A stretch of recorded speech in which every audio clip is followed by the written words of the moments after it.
Hey everyone, for today's video, I'm gonna teach you how to add balance or money to your Google Play Store.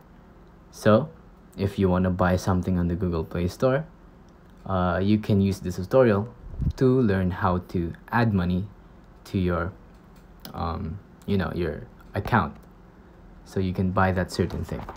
So go ahead to the Play Store, tap on your profile at the top right corner, go to payments and subscriptions, payment methods right after payments and subscriptions, and now you can choose from these.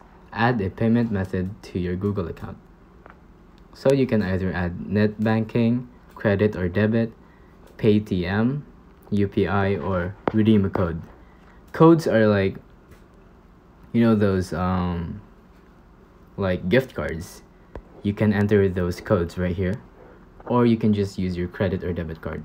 Once you tap on one of these, like if you tap on redeem code, just type the code, and if you tap on credit or debit, type your card information and every single information that they ask for, and now type how much money you want to put in, and that's pretty much it.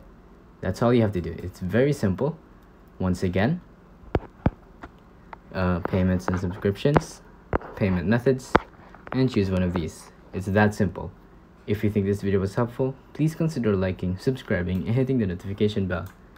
Any questions? Feel free to comment down below.